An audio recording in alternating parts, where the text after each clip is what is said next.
Halo semuanya, nama saya Nevi Agnesia Duningan. Saya dari Universitas Pembangunan Indonesia Manado, NIM 1814201127. Nah, pada video ini saya akan menjelaskan tentang asuhan keperawatan pada lansia dengan perubahan fisiologis. Manusia dalam hidupnya akan mengalami perkembangan dalam serangkaian periode yang berurutan. Mulai dari periode prenatal hingga lansia, semua individu mengikuti pola perkembangan dengan pasti dan dapat diramalkan. Setiap masa yang dilalui merupakan tahap-tahap yang saling berkaitan dan tidak dapat diulang kembali.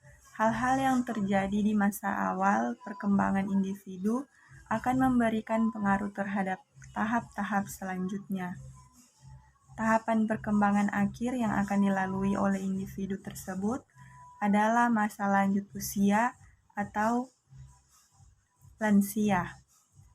Proporsi penduduk lanjut usia yang semakin besar membutuhkan perhatian dan perlakuan khusus dalam pelaksanaan pembangunan.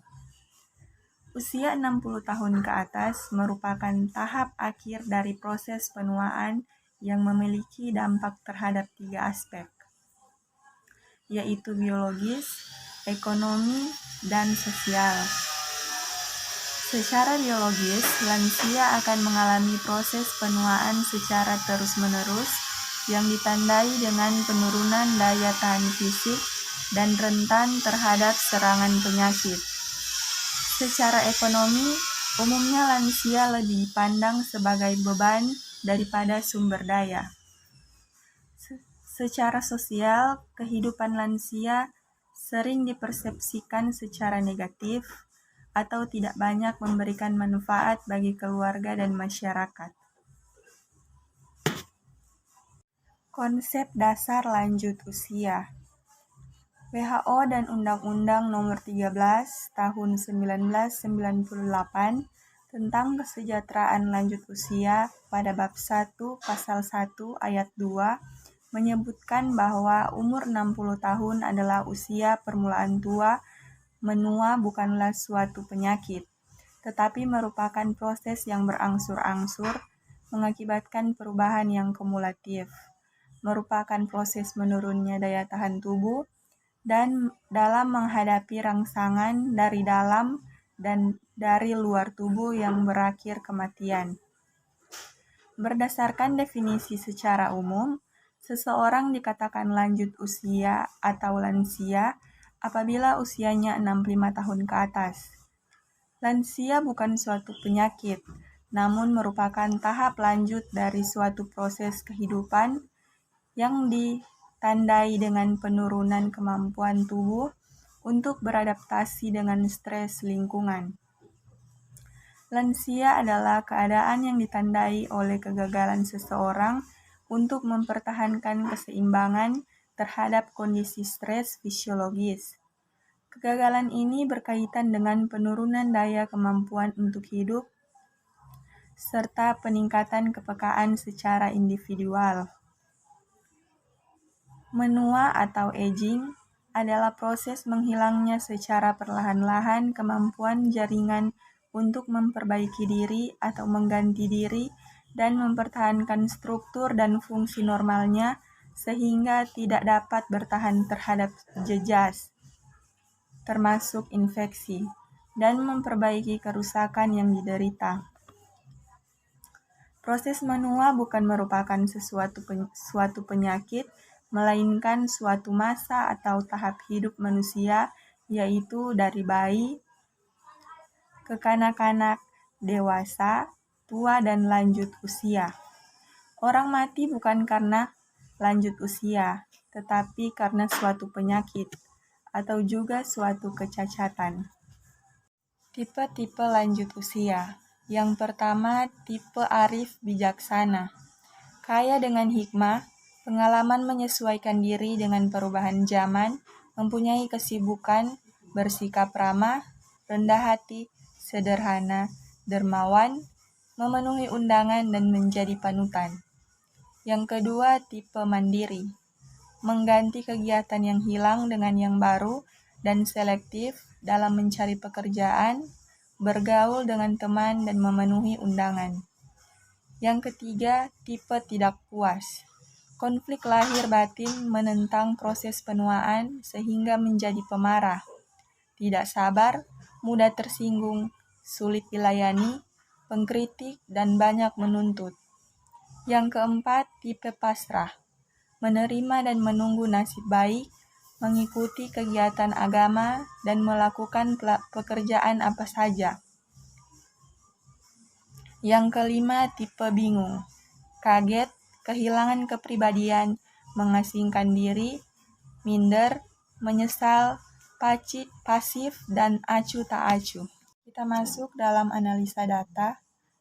Yang pertama, data subjektif, pasien mengatakan sakit kepala dan pusing. Pasien juga mengatakan tengkuk terasa berat.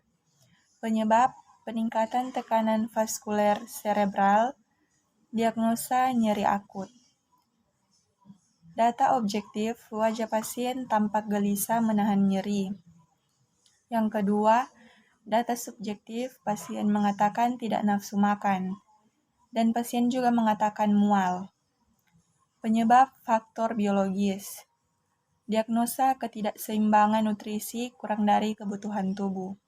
Yang ketiga, data subjektif. Pasien mengatakan kurang tidur hanya 3 jam dalam sehari. Penyebab, perjalanan penyakit. Diagnosa gangguan pola tidur. Diagnosa keperawatan yang pertama, nyeri akut berhubungan dengan peningkatan tekanan vaskuler cerebral. Yang kedua, ketidakseimbangan nutrisi kurang dari kebutuhan tubuh berhubungan dengan faktor biologis. Yang ketiga, gangguan pola tidur berhubungan dengan perjalanan penyakit. Intervensi keperawatan. Yang pertama, nyeri akut. Intervensi utama, manajemen nyeri. Observasi. Yang pertama, identifikasi lokasi, karakteristik, durasi, frekuensi, kualitas, intensitas nyeri. Yang kedua, identifikasi skala nyeri.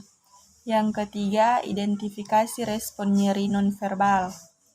Terapeutik. Berikan teknik nonfarmakologis untuk mengurangi rasa nyeri. Edukasi yang pertama, jelaskan penyebab, periode, dan pemicu nyeri. Yang kedua, jelaskan strategi meredakan nyeri. Dan kolaborasi, yang pertama, kolaborasi pemberian analgetik jika perlu.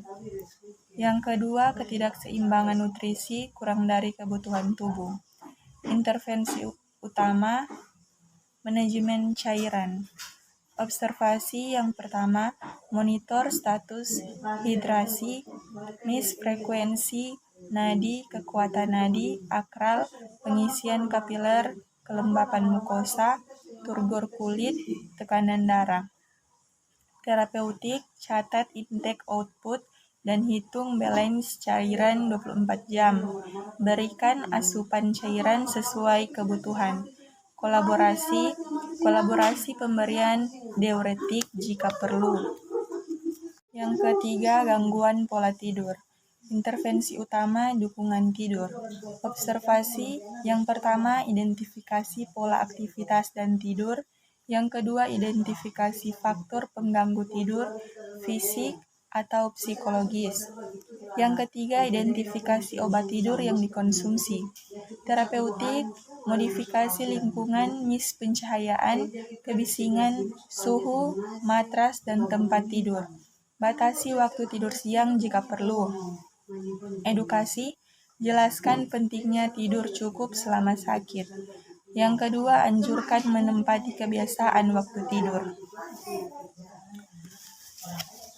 Baiklah teman-teman, penjelasan saya pada pagi hari ini telah selesai. Terima kasih. Demikianlah pemaparan materi asuhan keperawatan dari saya. Terima kasih.